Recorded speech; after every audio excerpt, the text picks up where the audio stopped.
Access your free language gifts of the month right now. Here's what you're getting this month. First, the Making a Phone Call cheat sheet. Want to be able to talk on the phone in your target language? Then this conversation cheat sheet will help you do just that. You'll learn all the basic phrases, questions, and answers you'll need when making a call. Second, want to know the learning hacks, motivational tips, and success strategies for learning a language in 2020? Then you'll want this exclusive 52-page ebook. Download it now for free before we take it down. Third, words and phrases for the dentist. Learn how to schedule a checkup, talk about a toothache, and much more with this 1-minute vocab lesson. Fourth, can you talk about your zodiac sign? Then this next 1-minute lesson is for you if you want to learn. You'll learn how to say the 12 signs in your target language. Fifth, the 32 words you'll need for language learning. Noun, verb, adjective, sentence, grammar. Can you say these in your target language? If not, you'll want this quick 1-minute lesson. Sixth, free audiobooks for our members only. Unlock our huge library of language learning audiobooks. Save them to your device and listen and learn. They're yours to keep forever. And finally, the deal of the month. If you want to finally master the language with lessons by real teachers and our complete language learning program, take the 12-month challenge and get 12 months of Premium or Premium Plus at up to 45% off. So, to get your gifts and language learning resources, click the link in the description below. Download them right now before they expire. Now, let's take a look at some conversational phrases.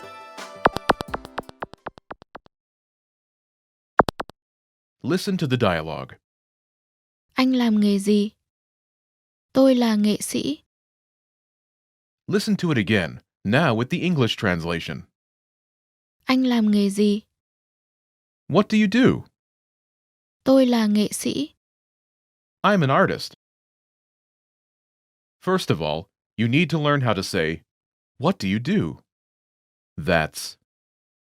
Anh làm nghề gì? Listen to it again.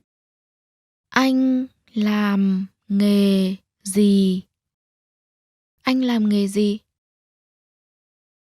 Now, how do you answer this question? This is the pattern you'll need. Tôi là. Your occupation. I'm an, your occupation. For example, I'm an artist. Tôi là nghệ sĩ. Tôi là nghệ sĩ.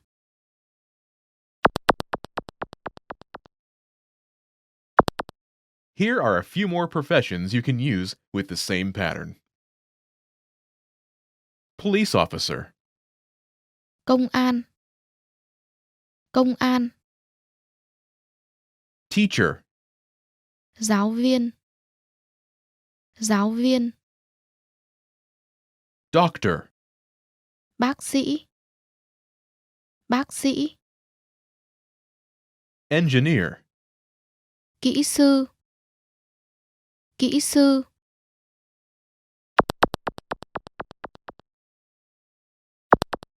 Now, listen to some examples. Anh làm nghề gì? Tôi là giáo viên. Anh làm nghề gì? Tôi là bác sĩ. Anh làm nghề gì? Tôi là kỹ sư.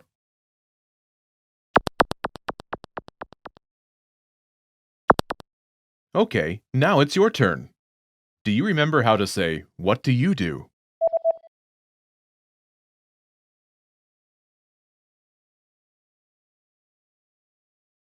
Anh làm nghề gì? Imagine you're a doctor. Do you remember how to say, doctor?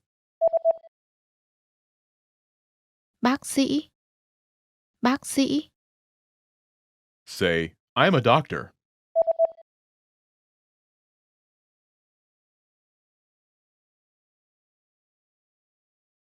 Tôi là bác sĩ. Now answer the question saying that you are a doctor. Anh làm nghề gì?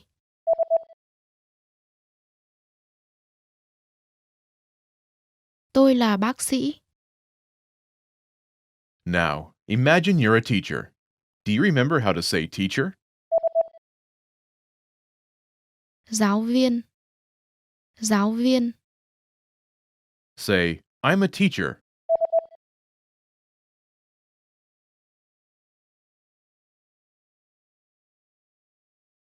Tôi là giáo viên. Now, answer the question saying that you are a teacher. Anh làm nghề gì?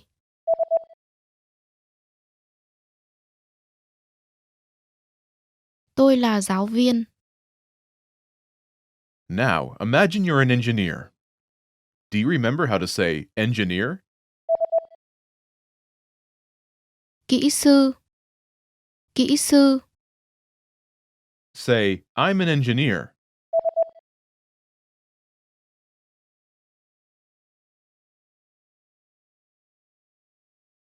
Tôi là kỹ sư. Now, answer the question saying that you are an engineer. Anh làm nghề gì?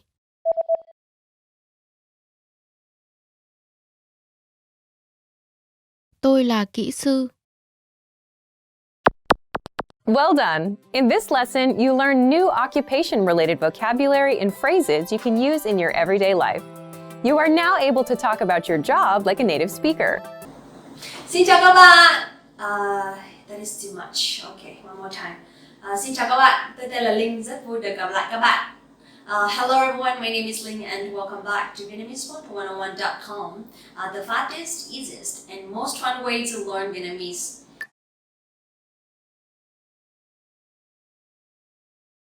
In this video, I'm going to show you how to learn how to count numbers from 1 to 100. But it's very easy because if you know how to say from 1 to 10, then you can count easily from 1 to 100. Interesting, right? Okay, now let's get started.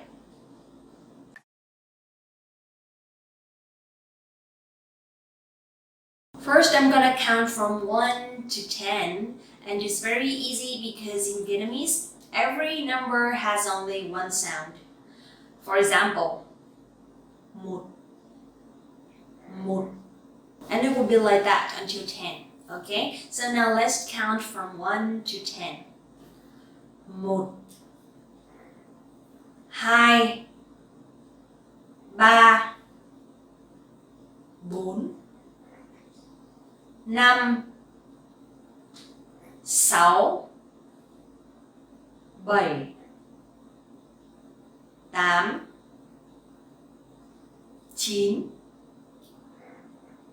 10. Now let's speak a little bit faster. 1, 2, 3, 4, 5, 6, 7, 8, 9, 10. Okay? Let's make it even faster a little bit. 1, 2, 3, 4, 5, 6, 7, 8, 9, 10.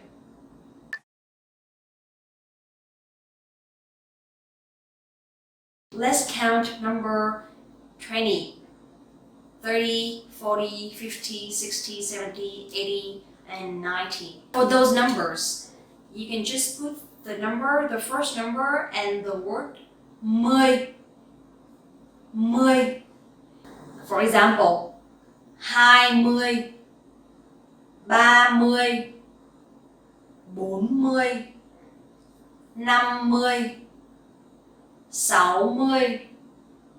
70, 80, 90. One more time. 20, 30, 40, 50, 60, 70, 80, 90. Let's practice one more time from 1 to 10. 1, 2, 3, 4, 5, 6, 7, 8, 9, 10. And then 10, 20, 30, 40, 50, 60, 70, 80, 90, Great.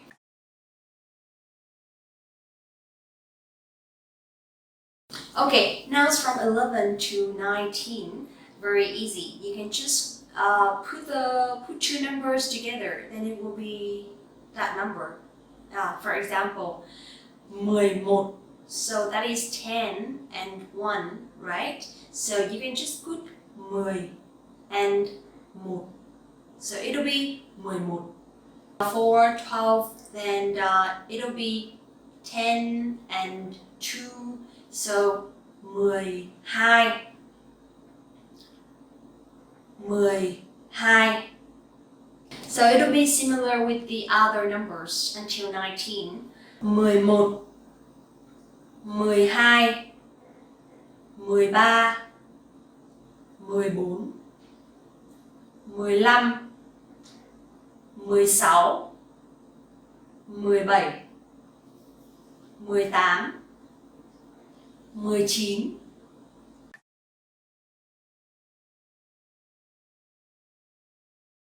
Also, you will notice that number 1 is 1. Number 11 is 11. But number 21 is 21.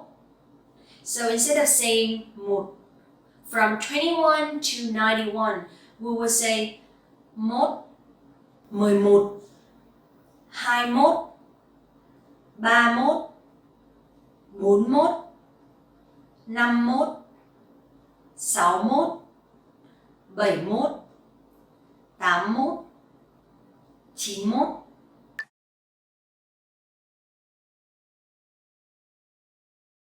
For number 4 is 4 and 14 is 14.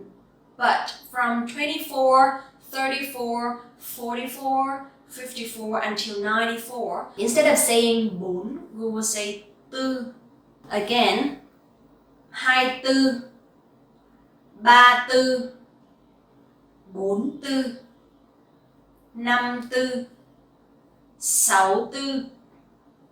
74, 84, 94.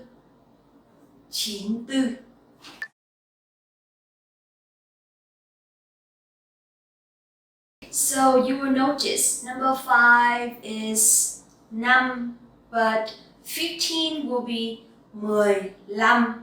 So in this situation, you will count 15, 25, 35, 45, 65, etc.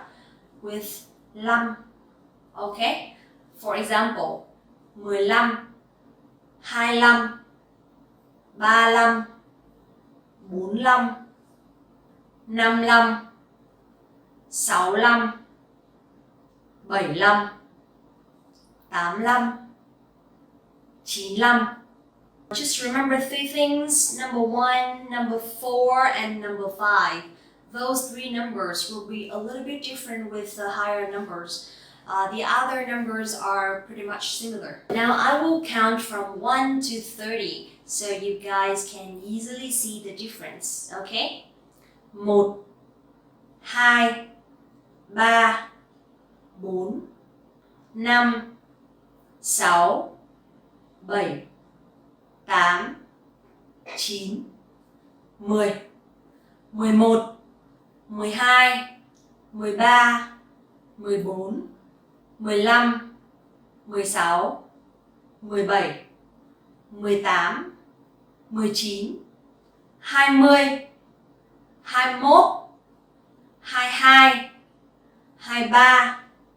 20, 21, 22, 23, 24, 25, 26, 27, 28, 29, 30. The last number is 100. You can say 100, 100. So 2 zeros will be trăm. How about 3 zeros? Nghìn, 1.000, 100, 1.000. Alright, in this lesson, I was supposed to show you how to count from 1 to 100, but I showed you 1000, right? Don't tell anyone. So numbers are very important in Vietnamese because if you want to say days, dates, months, and years, you have to know how to read numbers, because in Vietnamese we don't have names for months. Instead, we just use numbers, and it's very easy for you because you don't have to remember many words. Xin chào, xin chào các bạn, tôi tên là Linh, rất vui được gặp lại các bạn. Hello everyone, my name is Ling and welcome back to VietnameseSpot101.com, the fastest, easiest and most fun way to learn Vietnamese. In this video today, I'm gonna show you how to read dates in Vietnamese. It's very easy because since you already know how to read numbers in Vietnamese, we don't have names for days. We don't have names for months. Instead, we just use number. Let's find out how easy it is, okay?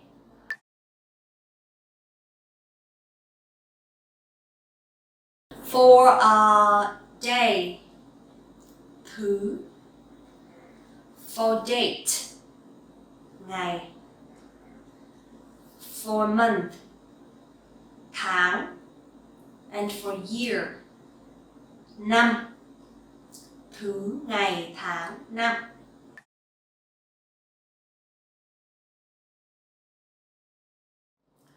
First, for days. In English, we have Monday to Sunday, but in Vietnamese, we just use numbers.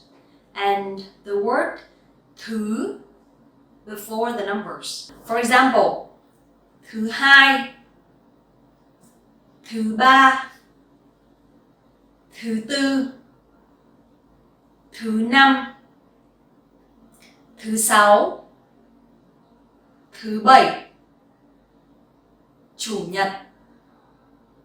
So chủ nhật here is Sunday. Only chủ nhật is different.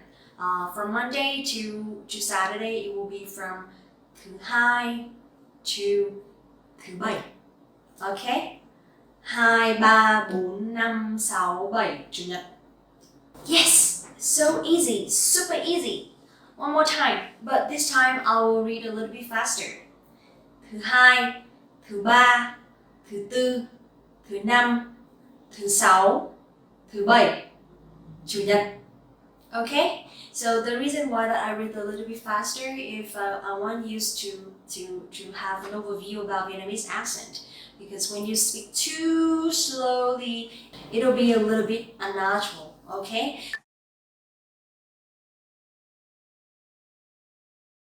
Now let's go to dates.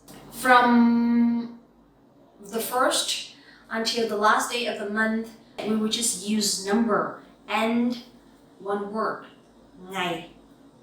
For example, ngày 1, ngày 2, ngày 3, ngày 4, ngày 5, ngày 6, ngày 7, ngày 8, ngày 9, ngày 10.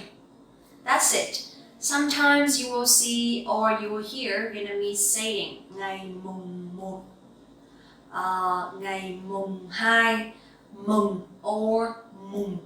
But actually it's not really necessary. Even when you say ngày 1 or ngày 2, Vietnamese people will still understand you. So don't worry much about that.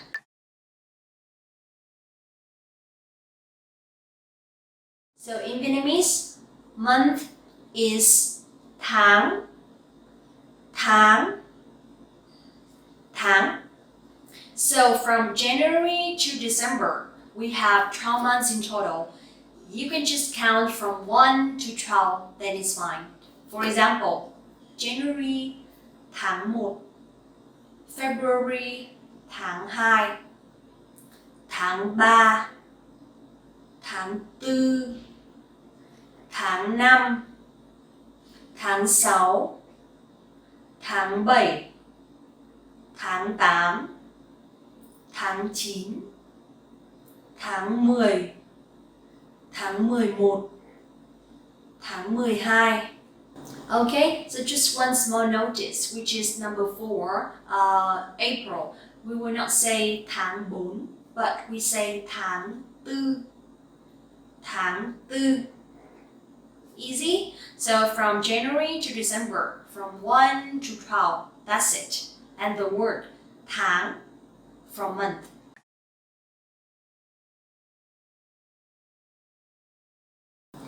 Next, I'm gonna show you how to read years in Vietnamese. Okay, very easy. I will not tell you a very formal way to read years. How to say it or how to learn it in the fastest way, you can just count the number.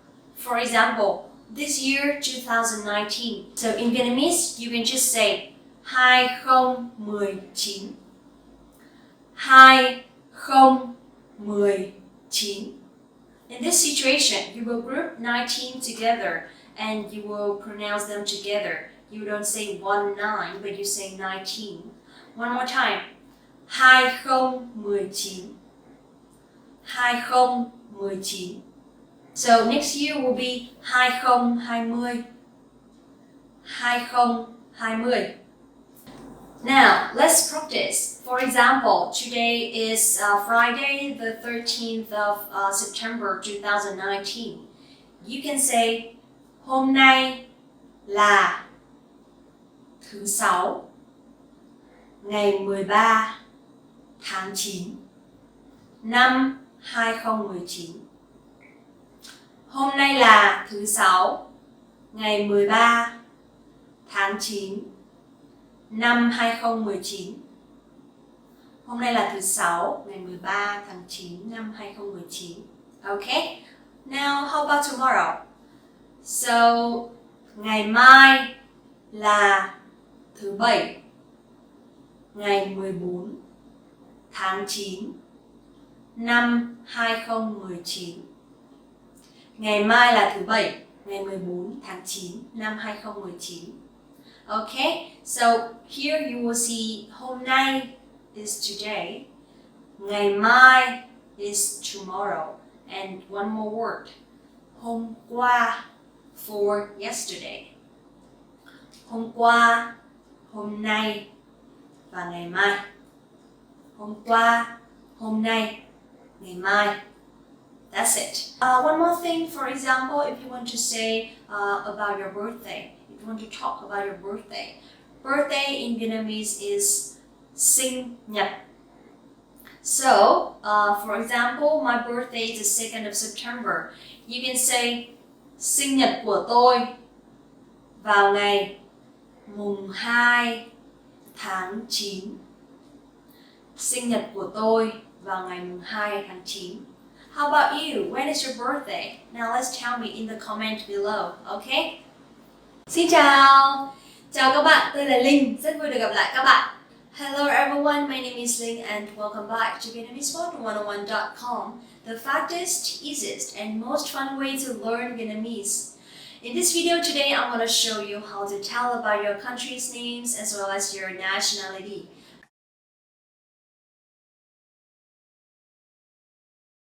It's very easy, trust me, because unlike English, you will have to remember 2 words, right, for countries and nationality. But in Vietnamese, you only have to remember 1 word for the country names. That's fine. So let's find out how easy it is.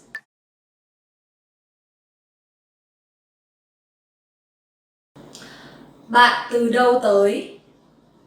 Bạn từ đâu tới? Bạn từ đâu tới? But also you will hear bạn từ đâu đến? Bạn từ đâu đến? Alright, so this means where are you from or where do you come from, like that. You can say this one with also Vietnamese people, but of course you will only hear which province or which city they come from. Not country, because of course they're from Vietnam, right? So, bạn từ đâu tới? Bạn từ đâu đến? Okay?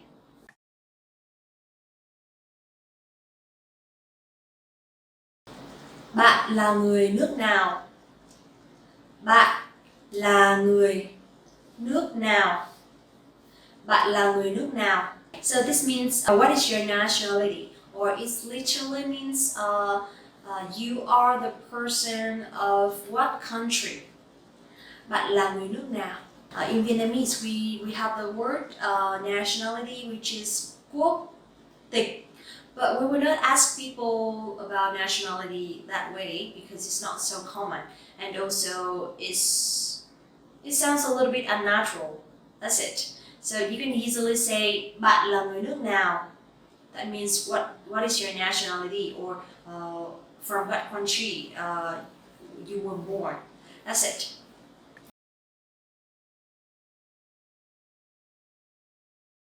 If you want to say that you're from America, you can say tôi đến từ Mỹ.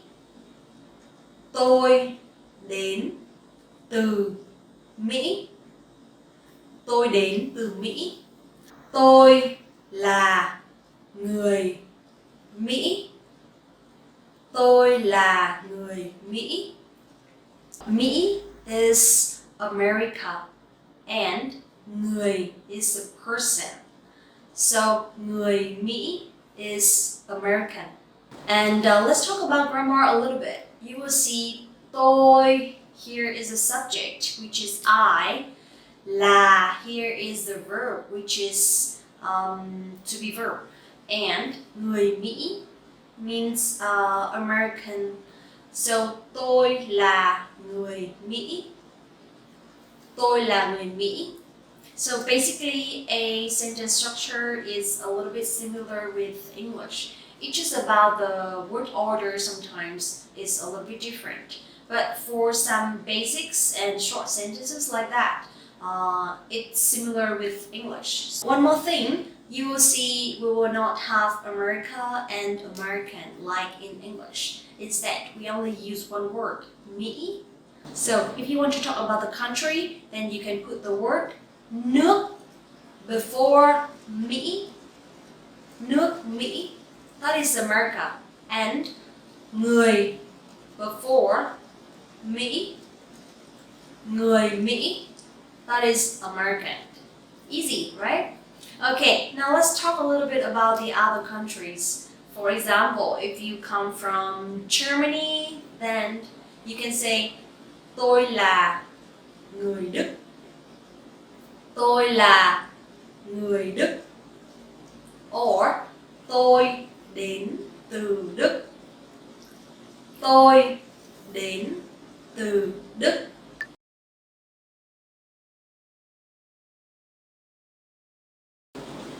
Ý. Ý. Brazil. Brazil. Anh. Anh. Trung Quốc. Trung Quốc. Nhật. Nhật. Hàn Quốc. Hàn Quốc. Pháp. Pháp. Philippines. Philippines. Mexico. Mexico. Thái. Thái. Nam Phi. Nam Phi. Phần Lan. Phần Lan. Bulgaria. Bulgaria. Thổ Nhĩ Kỳ. Thổ Nhĩ Kỳ. Bồ Đào Nha. Bồ Đào Nha. Pakistan. Pakistan. Nga. Nga. Na Uy. Na Uy. Hà Lan. Hà Lan. Đan Mạch. Đan Mạch. Rumani. Rumani. Séc. Séc. Indonesia. Indonesia. Indonesia. Ấn Độ. Ấn Độ. Thụy Điển. Thụy Điển. Hungary. Hungary. Hungary. Hy Lạp. Hy Lạp. Úc. Úc. Canada. Canada. Canada. Kenya. Kenya. Ai Cập. Ai Cập. Iran. Iran. Iran. Xin chào các bạn, tôi là Linh, rất vui được gặp lại các bạn. Hello everyone, my name is Linh and welcome back to VietnamesePod101.com, the fastest, easiest and most fun way to learn Vietnamese. In this video today, I'm going to show you how to tell days of the week, and also we will learn a little bit of grammar. Are you ready? Now let's get started.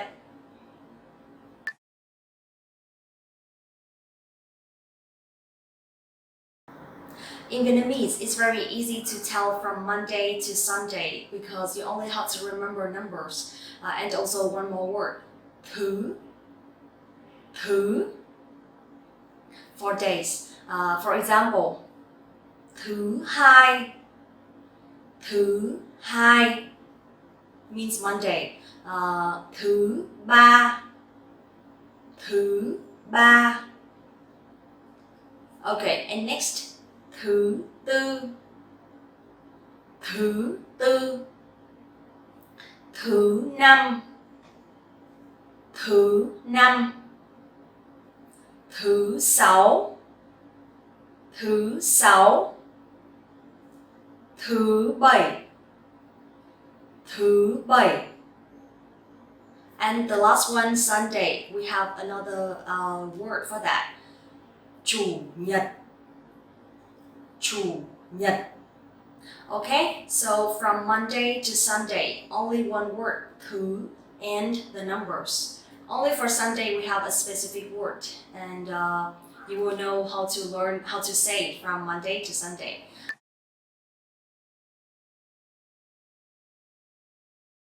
Tuần means week.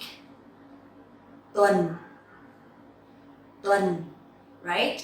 And tuần sau means next week. Tuần sau. Tôi sẽ đi du lịch vào tuần sau. Let's speak a little bit about grammar. So here you will see I'll use the word sẽ before đi du lịch. So in Vietnamese, you only use the word sẽ before the verb, and it will be in the future. One more time. Sẽ. So here you will see that the tone is dấu ngã, and you will have to pronounce very clearly to make this sound correctly. If not, it will sound like dấu sắc.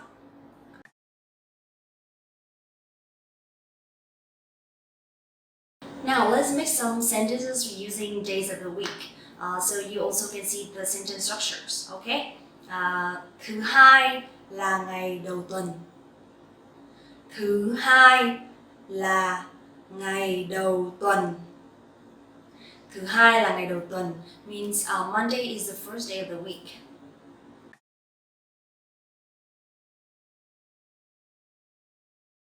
Thứ ba. Thứ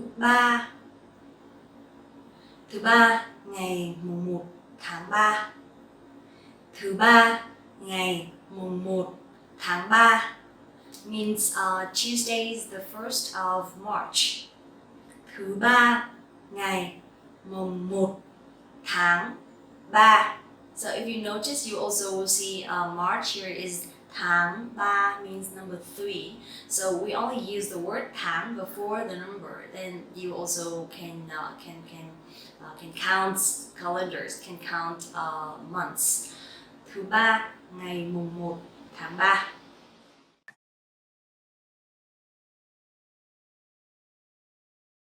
Thứ tư.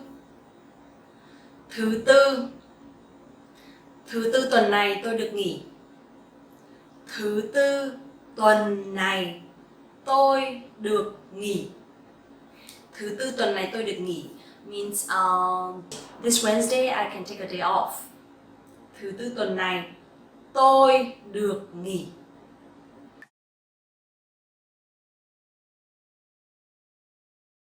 Thứ năm. Thứ năm. Mỗi khi đến thứ năm, tôi lại có cảm giác gần đến cuối tuần. Mỗi khi đến thứ năm, tôi lại có cảm giác gần đến cuối tuần means when it comes to Thursday, I feels like it's going to be weekend.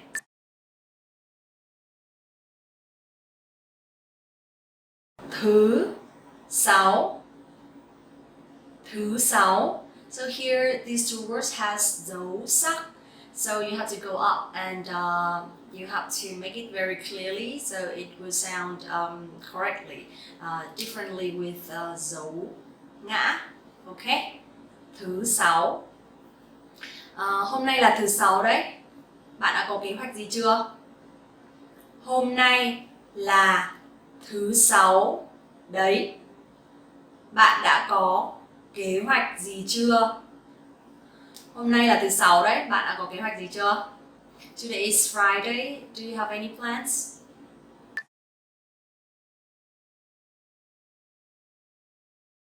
Thứ bảy. Thứ bảy. So this word is a little bit hard to pronounce correctly because it has dấu sắc and dấu hỏi. Thứ bảy.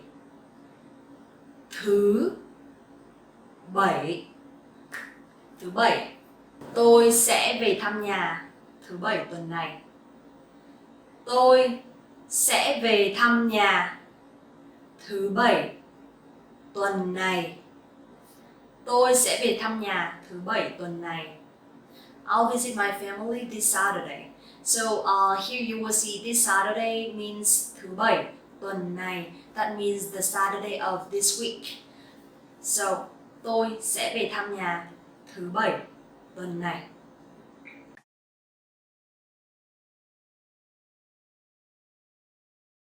Chủ nhật. Chủ nhật.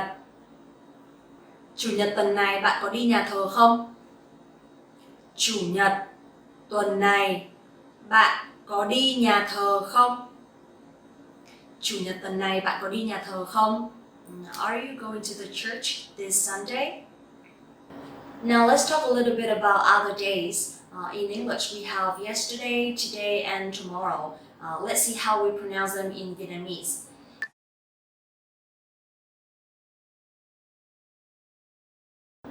First, let's talk about the past. Hôm kia. Hôm kia. Hôm kia means the day before yesterday. Hôm kia. There is no tone in this word, so you can just raise your voice like in the middle of all sounds. I know that some people told me that the no tone in Vietnamese actually is a little bit higher. The tone is a little bit higher than English. I think it's because of the voice, the general tone of Vietnamese is higher. So try one more time. Hôm kia. Tôi gặp Linh vào hôm kia khi tôi đang đi siêu thị. Tôi gặp Linh vào hôm kia khi tôi đang đi siêu thị. So you will notice that even this sentence I talked about the past, but also we don't have to conjugate the verb in the past. Tôi gặp Linh vào hôm kia, so gặp here means meet. I met her in the past, but you don't have to say tôi đã gặp Linh. You can just say tôi gặp Linh vào hôm kia. Then people will understand that it's in the past. Also, you will see the word đang means I'm doing something in the present, but you can use it for the past continuous as well, which is the present in the past. So, khi tôi đang đi siêu thị means at the moment I was going to the supermarket. So, one more time. Tôi gặp Linh vào hôm kia khi tôi đang đi siêu thị.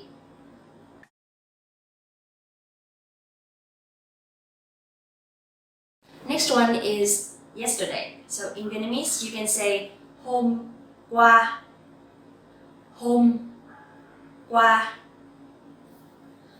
Tôi đã nói chuyện với sếp hôm qua. Tôi đã nói chuyện với sếp hôm qua. So đã here is representing for the past. You only have to put the verb after the word đã, so it will be in the past. Tôi đã nói chuyện với sếp hôm qua.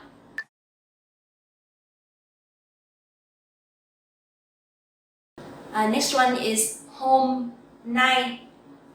Hôm nay. Hôm nay means today. In sentence, you can just easily say hôm nay là sinh nhật tôi. Today is my birthday. Hôm nay là sinh nhật tôi. Hôm nay là sinh nhật tôi. So là here is to be verb, and in Vietnamese it's very easy when you use the verbs because you don't have to conjugate for the third person or singular or plural. You only have to put the verb after the pronouns, then it's fine. Hôm nay là sinh nhật tôi means today is my birthday.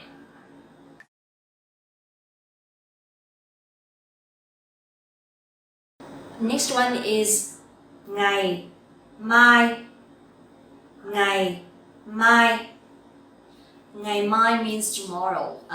Ngày here is dấu huyền and mai here has no tone. Ngày mai. Ngày mai. So to say see you tomorrow, you can easily use three words. Mai gặp nhé. Mai gặp nhé. Mai gặp nhá. So means tomorrow I'll see you. And actually the word nhé here has no meaning in Vietnamese.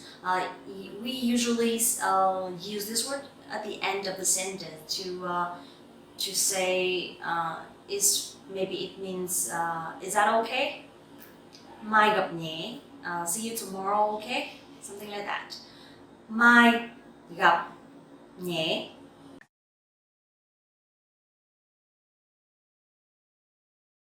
Okay, so last one I'd like to share with you is ngày kia.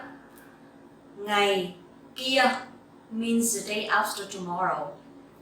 Ngày kia.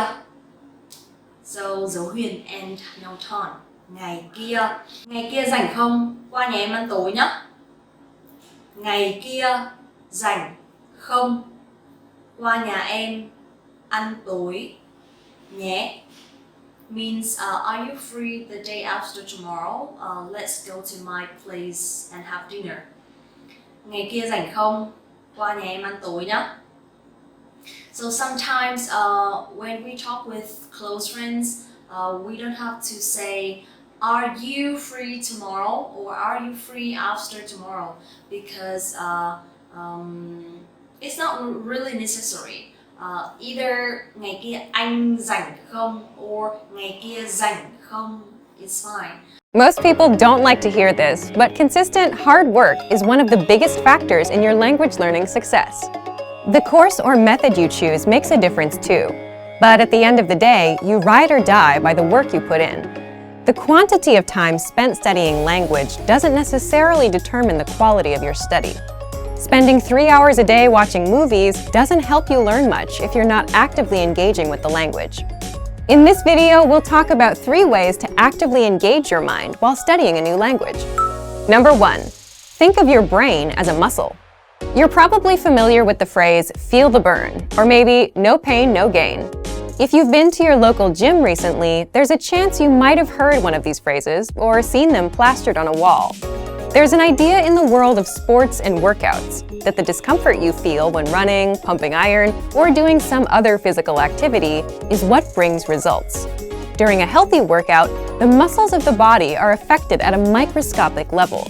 The discomfort you feel is your muscles being pushed to their limit. It's the limit pushing that strengthens your muscles, so that over time, your performance increases. In the context of language learning, it's helpful to think of your brain as a muscle. Just as we need to push our physical limits when exercising, we also need to push our mental limits when learning a foreign language. Have you ever studied or practiced your target language in a way that left you tired or even exhausted? If so, you've experienced what it's like to push your brain out of its linguistic comfort zone. Number 2, practice active listening. One of the easiest ways to push your language skills is to practice active listening. Active listening is when you listen to someone speaking your target language and you do your best to understand what you hear. The best way to accomplish this is by using audio that you can't completely understand on the first listen. Preferably, you want to use audio that has subtitles or transcripts for you to double-check your understanding after you listen to it. You can use movies, YouTube clips, or even our language program, which has very useful transcripts for each lesson. During a practice session, you should listen to the audio several times. The first time around, it's okay if little to no words stick out to you. Simply make a mental note of any words or sounds you recognize. The second time you listen, you're likely to recognize a little more than you did the previous time. Expect similar results with your third or even fourth time listening. After you've hit the ceiling of words you can decipher, go ahead and look at the language subtitles or transcripts. Listen to the audio again, reading along with the text. Odds are that you will see words in the text you know but didn't hear correctly. You're also likely to encounter words that are new to you completely. As you play back the audio and read along, try to guess what these words mean from the context of the words around them. After you've read along a couple times, feel free to look up the remaining unfamiliar words in a dictionary or translator app. This active listening exercise routine is a great way to increase your listening and comprehension skills while picking up some new vocabulary along the way. It also allows you to learn new words in context, which itself is a powerful method to help you retain what you study. Number 3, practicing with native speakers. Practicing with native speakers is the epitome of pushing your language skills. Using what you know to communicate in real time is where the rubber really meets the road. Try to connect with a native speaker on a weekly basis. Regularity is what makes the difference when you're learning a foreign language. If you live in a large metropolitan area, then there's a significant chance that there are some local native speakers nearby. Try hitting up a local language exchange or meetup group to make the necessary connections. If you're unable to find a practice partner locally, then you can take your search online. There are a number of sites out there that help you find and connect with other language learners from around the world. There are tons of language learners around the world who have learned or are learning a second language. You're likely to find someone who knows your target language and is looking to improve their own language skills as well. Learning a new language isn't always easy, but it's the discomfort that comes with pushing your ability in the language that produces results in your studies. Don't be afraid to step outside of your comfort zone. The further away you get from your native language, the closer you'll be to attaining fluency. Also remember that language learning is in every way a lot like an adventure. There will be fun times and times when it feels like you're swimming up the proverbial stream. It's by keeping your head up long enough through these ups and downs that you will experience the priceless satisfaction that comes from learning a foreign language. Just keep moving forward. Let's be honest, it's difficult to learn a new language. If you're new to a language, it's going to take consistent and concentrated effort to start using the language fluently. However, this fact shouldn't discourage you. While learning a new language is hard, it's far from impossible. In this video, we'll outline 5 tips you can use to jumpstart your language learning. Follow these pointers to learn your target language in a way that is efficient and effective. Number 1. Limit your native language use when practicing. The idea here is that when you practice with native speakers, you do your best to refrain from using your native language. This is generally harder the less you know, but if you can manage to stick to this rule, you'll reap some huge rewards. If you commit to a no native language practice session, it's not going to be easy. Most likely, there will be some frustrating, if not painstakingly difficult moments where you either have trouble understanding the person you're talking to or you can't say what you want to say. It's precisely in these moments that your language learning muscles are built up to capacity. The process really isn't all that different from working out in the gym. Just replace the physical burn of lifting weights for the mental burn of thinking in a new language. In the end, if there's no pain, there's no gain. Obviously, this no native language rule doesn't have to be written in stone. There are times when it's more beneficial to break out of the target language box and have something explained to you in your native language. However, this should definitely be the exception rather than the standard. Number 2, have set times to practice speaking throughout the week. Now that we've discussed a good way to practice speaking, let's delve a bit into when to speak. One of the best commitments you can keep while learning a new language is to set aside specific times to practice speaking the language on a weekly basis. Ideally, these speaking sessions are on set days at specific times and form part of your weekly routine. If you don't make it a point to set aside specific practice times, you run the risk of your language practice falling through the cracks of your busy schedule. I recommend writing down your practice times and hanging it somewhere you can always see it. You could also input the times into your phone and set an alarm. The point is to remind yourself of your commitment every day so that it doesn't fall by the wayside. Number 3, get picky about vocabulary. Whether you practice with a podcast, a friend at a coffee shop, or a teacher, you're going to run into a flood of new and unfamiliar vocabulary. Despite your best efforts, it's unlikely that you'll be able to pin down every new word or phrase you hear and study it later. Thus, you should pick and choose which new words you focus on. The defining quality of each new word you learn should be its practicality.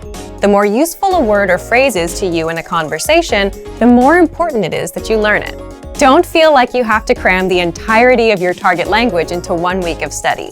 Take it one step at a time. A few practical words here, some more there.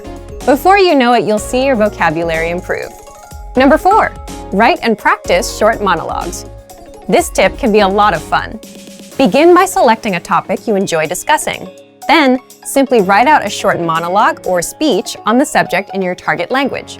The first thing you'll notice while doing this will likely be the holes in your grammar and vocabulary.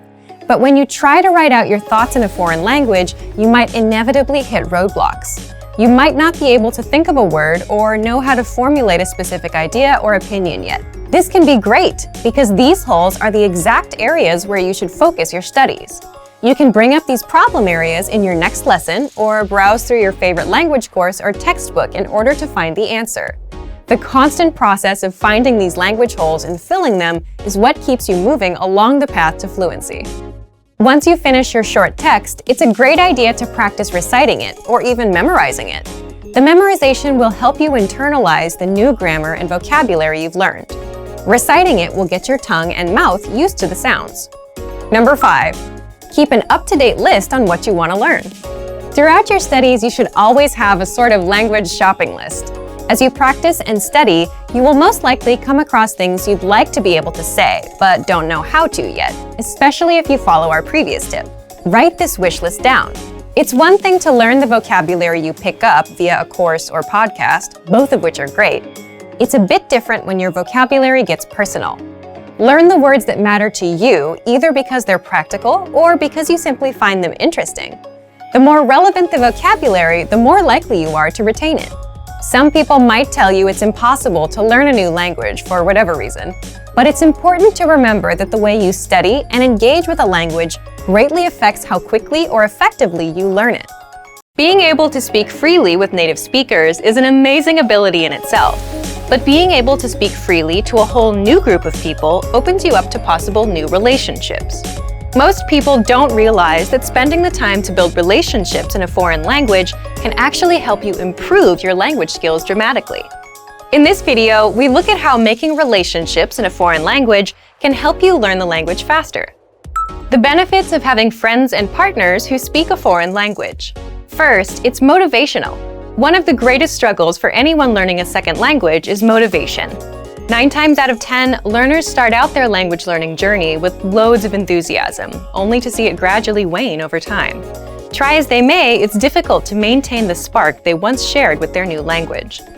So why not borrow energy from a different part of your life? When you make relationships with people in your target language, all the excitement of a new relationship carries directly over into your learning. Suddenly, you have a very rewarding reason to improve your skills and keep practicing. As your partner or your friends get involved, you will also have the advantage of a constant source of support and encouragement. Second, it makes language learning practical. Studying vocabulary and grammar is a vital part of language learning, whether you use a podcast, textbook, app, or find yourself in a classroom. However, as great as studying is, a language really only starts to come alive once you start using it in everyday life. There's a huge difference between a scripted conversation in a lesson plan and a real-life conversation with a native speaker. Building relationships with native speakers will give you the chance to talk in your target language often. Furthermore, it will be in a way that feels natural. You'll learn the words in the context, which is hugely important. Third, it's fun. One of the greatest benefits is that it allows you to practice without having it feel like practice. Oftentimes, you'll find yourself so wrapped up in the conversation that you forget you're using a foreign language. This takes a lot of the pressure off and helps you focus on communication over trying to speak absolutely perfectly. You also get to learn about a whole new culture from your partner or friends, so you're not only learning language skills, but also about the cultures that surround your target language. The risks of having friends and partners who speak a foreign language. First, it's easy to miscommunicate. When it comes to relationships, humans can easily misunderstand each other. So it can be hard when building relationships in your target language when you or your partner's lack of ability in each other's respective native tongue can lead to miscommunications that would otherwise be avoidable. Depending on the language you're speaking, a simple mistranslation or mispronounced word can drastically change the meaning of a sentence. As long as you can afford each other some extra patience and the benefit of the doubt, then you should be able to overcome this pitfall. Second, your language skills could suffer if your relationships don't work out.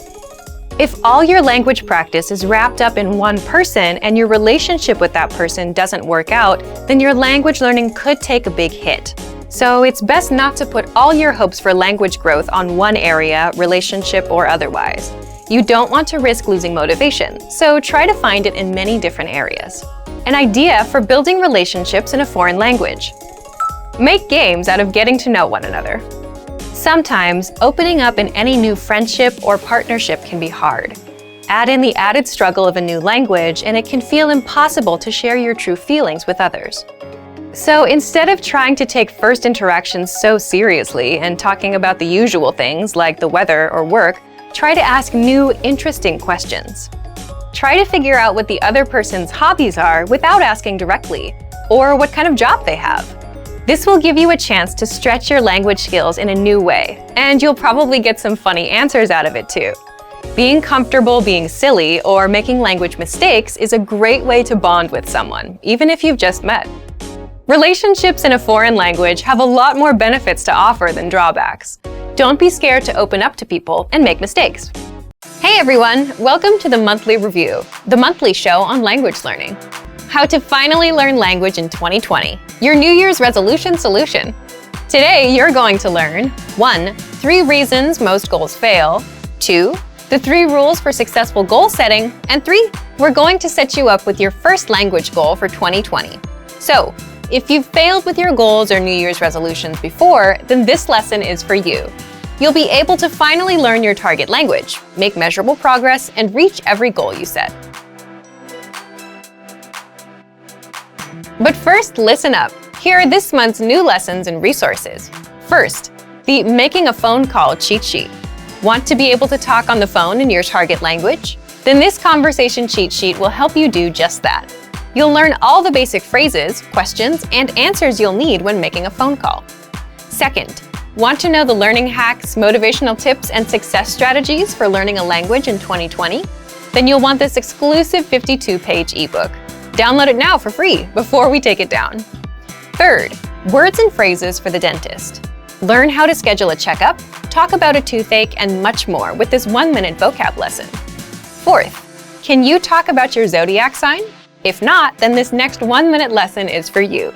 You'll learn how to say the 12 signs in your target language. Fifth, the 32 words you need for language learning. Noun, verb, adjective, sentence, grammar. Can you say these in your target language? If not, you'll want this quick 1-minute lesson. To get your free resources, click the link in the description below right now. They're yours to keep forever. Okay, let's jump into today's topic. How to finally learn language in 2020, your New Year's resolution solution. So, January is over, but let me ask you a question. Have you set a resolution for this year? If you haven't, it's understandable. Most people end up failing with their resolutions. You set one, you try to do it in January, and by February there's no progress. Doing it is no longer fun, or you get sidelined by something else. So you quit and put it off until next year, or whenever the guilt of quitting your goals comes back to haunt you. So, what's the problem with setting resolutions? Why do we keep failing?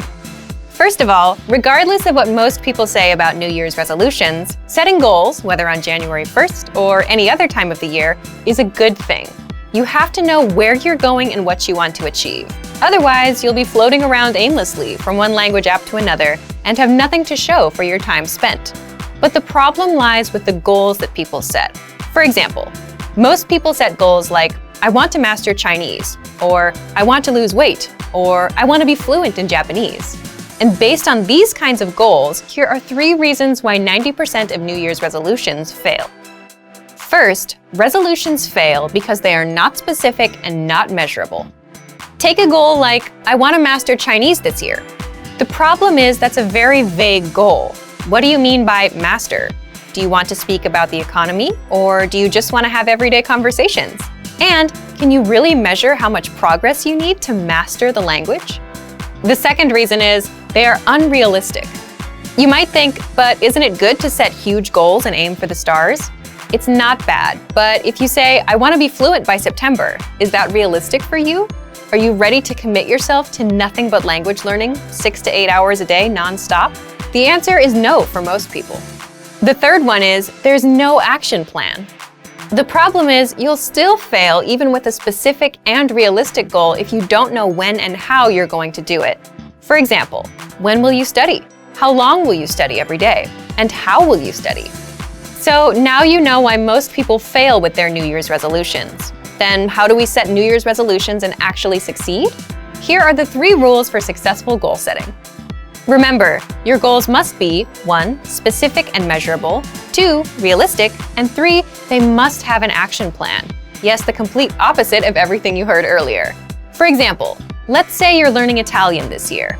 Instead of saying, my goal is to learn Italian this year, set a specific, measurable, realistic goal for the month, like speak 3 minutes of conversation by February 28th. And you can also set a yearly goal, like 30 minutes of conversation, and work towards that. The whole point is 3 minutes is measurable. You set a timer, time yourself, and know when you reach it. It's realistic. Instead of saying, I want to learn the whole language, you're just aiming for 3 minutes for the month, and maybe 30 minutes for the year. So ask yourself, do I have time to learn enough of the language to speak for 3 minutes? That will vary from learner to learner. But 3 minutes sounds much more realistic than, I want to master a language. Finally, you still need an action plan for your goal. And for that, you need to answer these questions. When will you study? How long will you study every day? Where do you plan to study? How will you study? What is your study schedule? This is the most important part because this tells you when and how to study. If you don't answer these questions, you'll have no idea what to do and you'll quit because you have no routine to stick to. So for example, when will you study? I'll study at 9 p.m. on weekdays. How long will you study every day? I'll study for 20 minutes. Where do you plan to study? I'll study at home, in the living room, on my computer. How will you study? I'll listen to 1 audio lesson a day for 5 days. What is your study schedule? From Monday to Friday with audio lessons. I'll listen to the lesson, then go through the lesson notes for 20 minutes each day. Here are a few more things you can do to improve your chances of success. Reward yourself after hitting a goal. Studies have shown that giving yourself a reward after reaching a goal is crucial to creating lasting habits and continuing to conquer more goals. Write down your small, measurable goal and put it somewhere you'll see it often. Now that you know why New Year's resolutions fail and you know what to do differently, it's time to set your goal. So thank you for watching this episode of Monthly Review. See you next time. Bye! Great work! Here's a reward. Speed up your language learning with our PDF lessons. Get all of our best PDF cheat sheets and ebooks for free. Just click the link in the description.